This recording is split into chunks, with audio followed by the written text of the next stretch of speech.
of a friend of mine, common friend, who asked Mr. Gandhi to see me, you see. And so Mr. Gandhi wrote to me saying that he would like to see me. So I went and saw him. That was just before going to the Round Table Conference. And then he came to the second Round Table Conference, didn't come for the first. And he was there for about 5-6 months. And there, of course, I met him also and faced him also, you see. Then, once thereafter, he also, after the signing of the Pune Pact, you see, asked me to come and see him.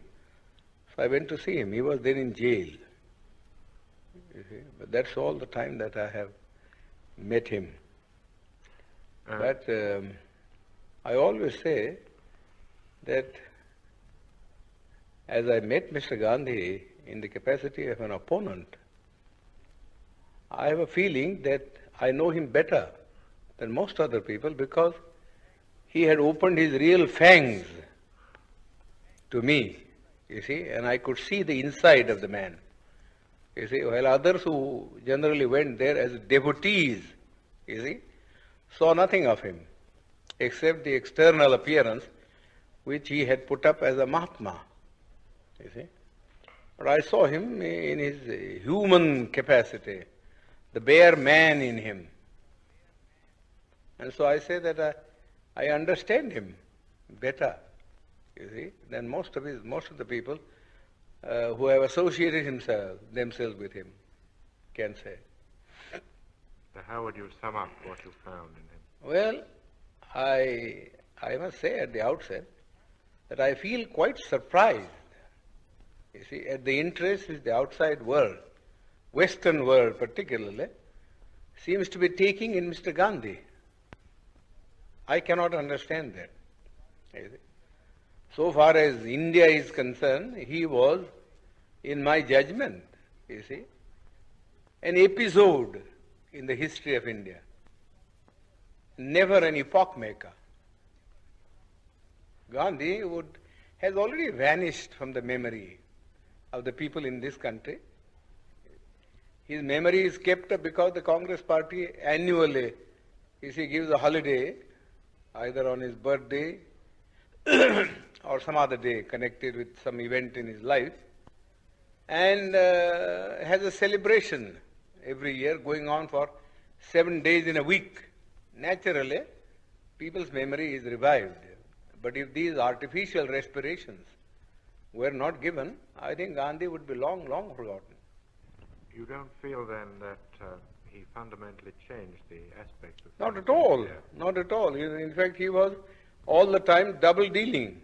He conducted 2 papers, one in English, the Harijan, you see, and before that, Young India. And in Gujarati, he conducted another paper, you see, which is called the Deen Bandhu or something like that. Now, if you read the 2 papers, you will see how Mr. Gandhi was deceiving the people. In the English paper, he posed himself as an opponent of the caste system and of untouchability, you see, and that he was a Democrat. But if you read his Gujarati magazine, you see, you will see him a more orthodox man. He has been supporting the caste system, the Varnashram Dharma, and all the orthodox dogmas, you see, which has kept India down, you see, all through ages. In fact, somebody ought to write Mr. Gandhi's biography by making a comparative study of the statements made by Mr. Gandhi in his Harijan and the statements made by Mr. Gandhi in this Gujarati paper. There are 7 volumes of it. You see? The people, the Western world only reads, you see, the English paper where Mr. Gandhi, in order to keep himself, you see, in the esteem of the Western people who believe in democracy, was advocating democratic ideals, you see. But you got to see also what he actually taught to the people in his vernacular paper. Nobody seems to have made any reference.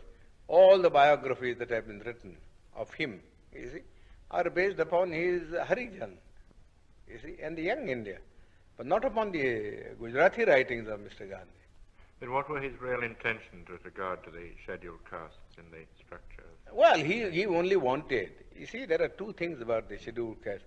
We want untouchability to be abolished, you see, but we also want, you see, that we must be given equal opportunities, you see, so that we may rise to the level of the other classes. Mere washing off of untouchability is of no consequence. We have been carrying on with untouchability for the last 2000 years. Nobody has bothered about it, you see. Nobody has bothered about it. Yes, there are some disabilities which are very harmful. For instance, people can't take water, and people can't have land, you see, to cultivate and earn their livelihood. But the other things which are far more important, you see, namely that they should have the same status, you see, in the country, and that they should have the opportunity to hold high offices, so that not only their dignity will rise, but also they will get what I call strategic positions